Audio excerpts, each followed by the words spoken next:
Sit right back, the time is now. Tammy's gonna show you how to cook it up like Mama used to. And it is super soft. Look at that.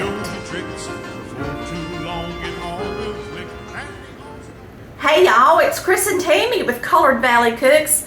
A friend and viewer sent me an 1887 original White House cookbook, and I decided to make the pound cake in it. And look at this beautiful cake. You're not going to believe what some of the ingredients are in an 1887 pound cake. Let's get started. All right, the easiest way to separate your eggs when you've got 12 of them is to just use your hand. And that way, because if you use the shell, you do risk getting it busted. And if you use your hand, you just separate your fingers a little bit, shake it, and look at that beautiful yolk, and you just put it in that one. All right, so we're going to beat our egg whites. I'm beating these first in the same bowl that I'm gonna make my cake, and we're gonna set them off to the side. I'm greasing and flouring my stew pan. So I used shortening, and now I'm just putting the flour in it. All right, we're gonna set these over to the side. Right here. 12 egg whites, stiffly beaten. Now, you can use a hand mixer, but I'm gonna tell you, nothing beats them up nice and stiff like a stand mixer does. And there's no reason to worry about washing this. We're gonna get right into mixing up our cake, okay? Now we're not gonna use the whisk, we're gonna use paddles. So we're gonna use some paddles for the cake batter, and we use the wire whisks attachments for the egg whites. I'm gonna get this in here. The first thing we're gonna do is add a pound of sugar, which is 2 cups of granulated sugar, and a pound of butter, which is a pound of butter. Pretty simple. And you're gonna beat this until it's nice and creamy. Then we're gonna start adding the eggs, and there's 12 egg yellows that we're gonna be putting in here, or yolks, whatever you call them.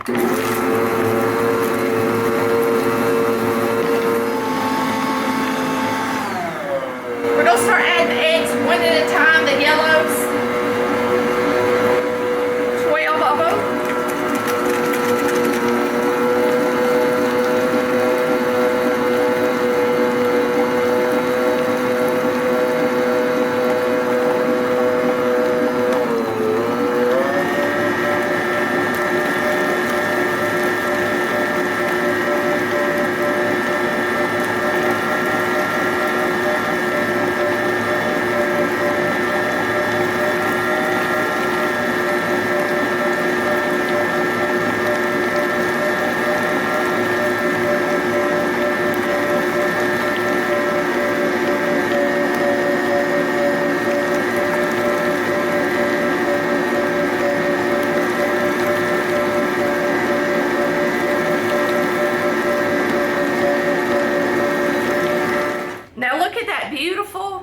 It's going to be a real pretty yellow pound cake. Now back in 1887, that's where we're getting our recipe from. And in 1887, of course, they didn't have these electric mixers. And so I would have already been slap wore out, okay, to beat the egg whites of 12 whites and then turn around and beat this up till it's nice and fluffy. It would have really been a chore. Now, it says this is an old-fashioned recipes that our mothers used to make. Me and Chris made the original version, and in the original version, they call for a glass of wine and a glass of rose water. If you've never heard of rose water, it is like an extract. It's alcohol, and it's got a lot of rose in it, and it's really very perfumey. And we made this cake just like that yesterday. It was super saturated with wine. And I want to show you these layers. They're very saturated with the rose water and the wine. And back then, they didn't have preservation or anything like that. And they would actually even wrap this in a liquor-coated cloth. So you can just imagine. It is super strong and perfumey and very much tastes like alcohol, okay? And so back then, that's just the way it was. Now I'm gonna pull this apart and let you see the texture and let you see that the cake is actually done. It cuts really well. It's real nice and moist. It's just got a lot of alcohol in it. So today we're going to make a version that me and Chris can actually eat because we weren't born in the 1800s. This is not something that we prefer. I'm gonna do it a little bit different today, all right? So today, we're gonna go ahead and use a nutmeg, just like they call for, and they call for a whole nutmeg, and we're gonna do that. So we're gonna grate the nutmeg in just like they did back then. So they would grate it themselves.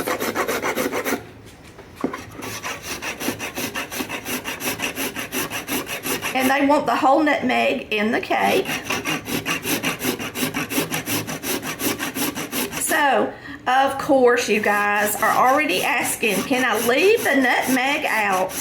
Absolutely, but it won't be the 1887 recipe. It will be a little bit altered, but you know what? Mine is altered today anyway, so you can use cinnamon or nothing. Just use butter and vanilla flavoring if you want to, almond flavoring, whatever you want to use for the holidays. But I'm gonna tell you, this is the most beautiful cake with 12 eggs in it you will ever see. So if you want to pretend like you're in the 1800s, go ahead and grate a nutmeg and put in there. All right. This comes right out of the White House original cookbook from 1887. So we are eating like royalty today. Me and Chris are excited. So that's our nutmeg. And now they're calling for 2 glasses. 1 glass of rose water and 1 glass of wine. So I got some rose wine. And we are just going to add 3 tablespoons today. Just enough to flavor it.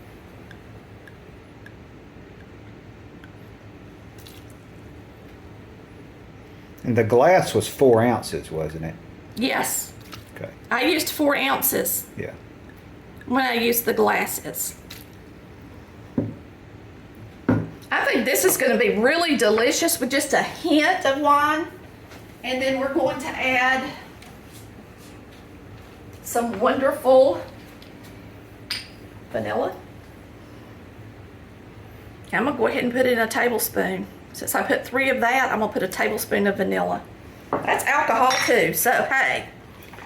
A lot of those recipes, Tammy was saying in that book, have rose water, don't they? Yes, they do. They use a lot of rose water back in the day, and now you can hardly even find it.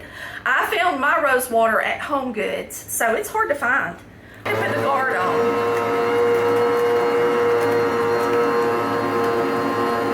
So we have got a pound of butter, a pound of sugar, and we're going to add a pound of flour. Hence, that's why it's called a pound cake.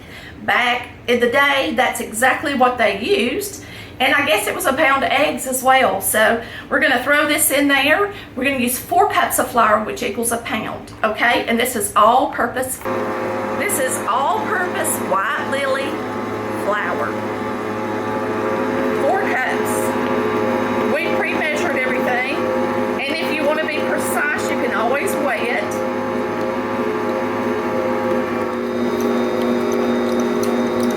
All right, now it's a beautiful batter, and yesterday the alcohol was so strong that it would just about take your breath away. Just being over the top of it, especially with all that rose water in here. So today it's going to be, I think it's going to be a lot tastier, and me and Chris are going to enjoy it. All right, so here's our egg whites, and this batter is a lot thicker than yesterday's. So I'm going to try to get it over to the side, and then we're going to start folding in the egg whites.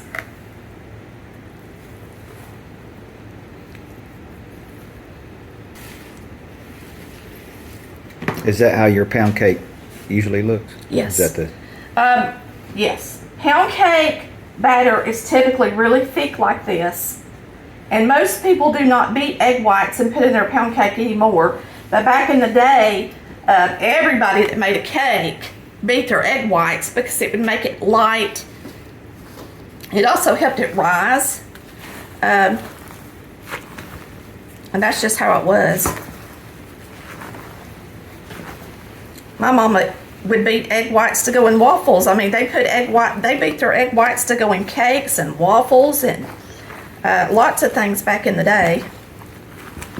And this is going to add some moisture to it, and it's not going to just stay real light and airy because this is pound cake and it's thick, okay? So yeah, some of the egg whites are going to get smashed.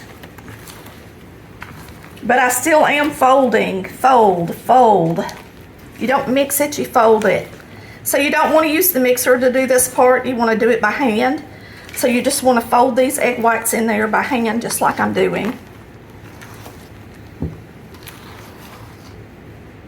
Until you think it looks pretty evenly distributed throughout the cake batter. And it really changed the texture of the cake batter, didn't it? Yeah, you can really tell. Okay, that's about perfect. And we're going to pour this in our tube pan, and I'm just using an old-fashioned tube pan since this is an old cake.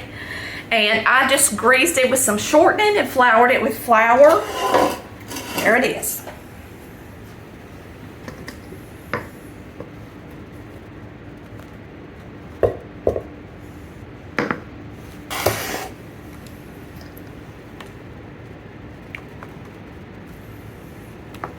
This is not the easiest thing to do when I'm not watching what I'm doing, because I'm trying to let you guys see what I'm doing. It's heavy, isn't it? It weighs 3 pounds. No, it weighs 4 pounds. Probably. Because it was a pound of sugar, a pound of flour, a pound of butter, and a pound of eggs. So yeah, it's about a 5-pound cake almost. Or 4. And it should rise up nice and pretty. So if you want to make a cake this Christmas, like a cake that used to be eaten at the White House, give this one a try. Me and Chris will let you know how good it is, and I can guarantee it's going to be good. It's going to be a lot better than yesterday's. It was just too much for us today. Didn't it? This is going to be so good. The batter's really delicious.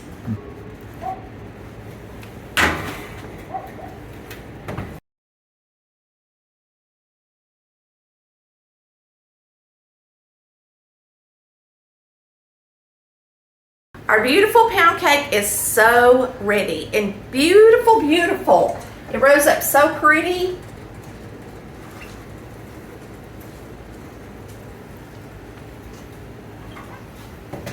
Cooked an hour.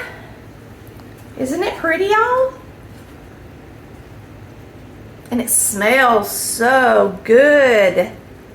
All right, let's cut us a piece of cake. I'm gonna take Lucy a piece, and I think she will love it. You want to see how pretty it is? Boy, that is a pretty piece of pound cake. And it is super soft. Look at that.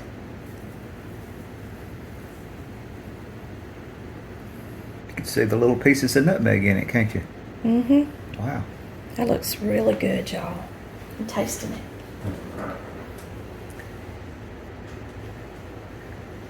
It's hot. Does it make you feel like you could be the president in 1887? Yes, it's very different than what we're used to eating.